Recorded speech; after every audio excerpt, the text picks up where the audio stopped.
Britain has a long history stretching back thousands of years.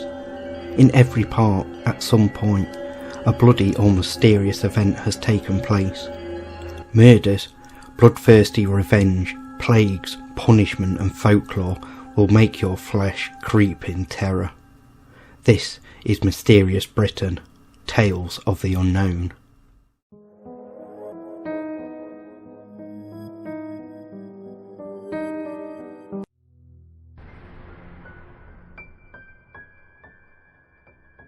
During the reign of Henry VIII in the 1500s, many monasteries were closed down and stripped of their wealth to fill the royal coffers. Most of these religious houses voluntarily gave up their land in fear of the king's officials, but some made a firm stand, as in the case of London Charterhouse.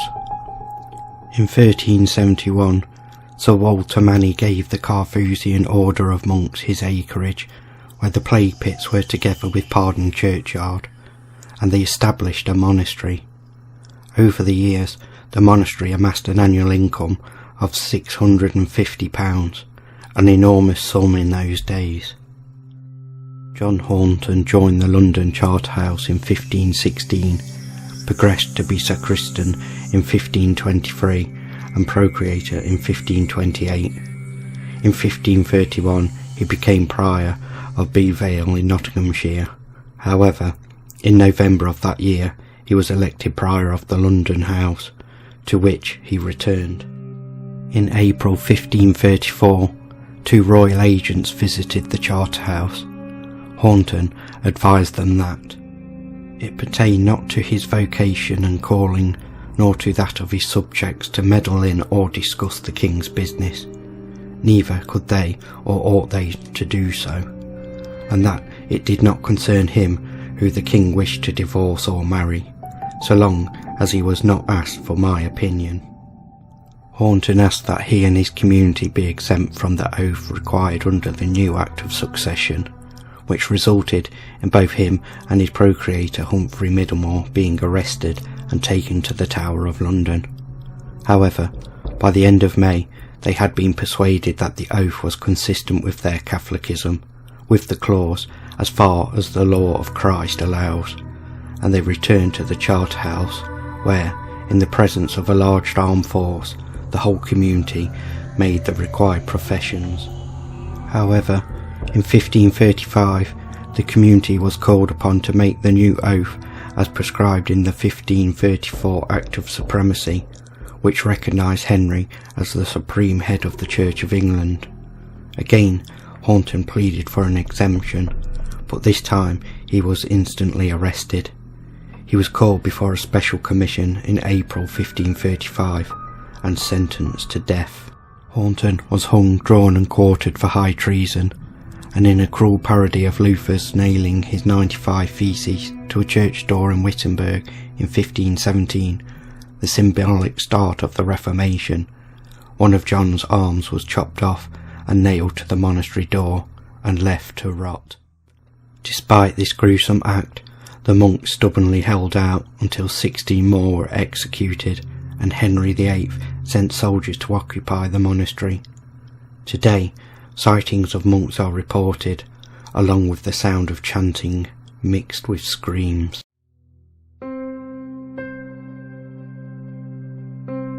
The 17th century was a time when religion was at the centre of everyday life, with a real fear that sinning would bring eternal damnation.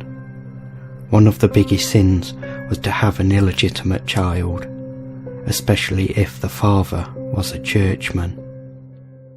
The Reverend Robert Fawkes was a minister of Staunton Lacey, admired by his flock and known to be a devoted husband and father, though in truth Robert had a darker side. Robert's wife Isabella had been brought up in the home of Staunton Lacey's previous vicar, Thomas Atkinson, who died in 1657.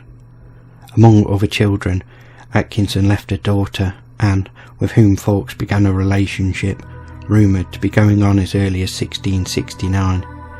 Fawkes, who had been a zealous preacher in the early years of his incumbency, was reportedly seen publicly misbehaving with Anne and became a heavy drinker at local alehouses. There was speculation when Anne was sent away from the parish to give birth at West Felton to an illegitimate baby girl, born in or about May 1674, held to have been sent for fostering by a wet nurse elsewhere.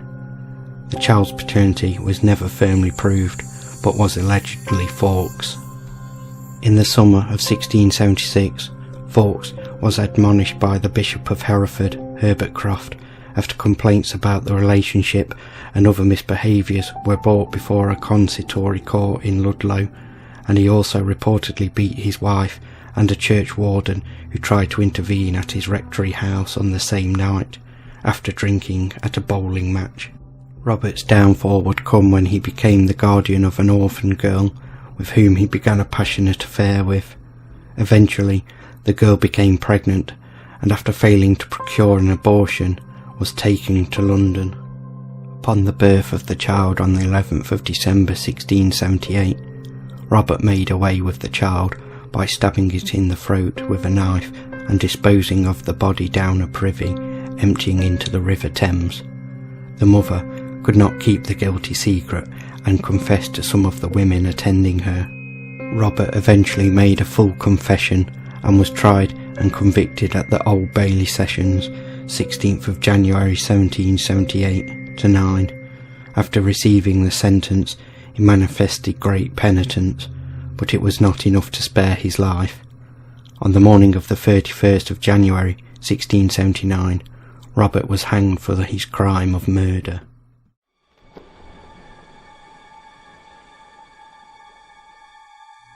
The rolling lands of Britain has seen its share of bloody battles over the thousands of years of its history, and many of these sites have ghosts, as in the case of Kingley Vale. In the mid-9th century, the Vikings of Men and Chichester fought a bloody and brutal battle which saw many killed. The Vikings are said to lie in the barrows, and the grove of yews to be descended from the trees planted to mark the battlefield. Many versions of the story prefer to ignore the barrows on the hill and say that the Danes lie where they fell, under the roots of the yews, and that their ferocious ghosts haunt the dark and silent wood.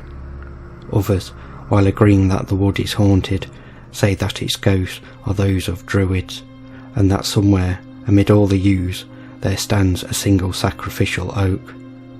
And there are yet others who add that in the night the trees themselves come alive, move, and change their shapes. Some have reported trees purposely tripping them up with their roots, and of a Viking berserker chasing them through the woods. Moans of dying men often echo through the wood, and many, after hearing the moans, are filled with a sudden sense of impending doom.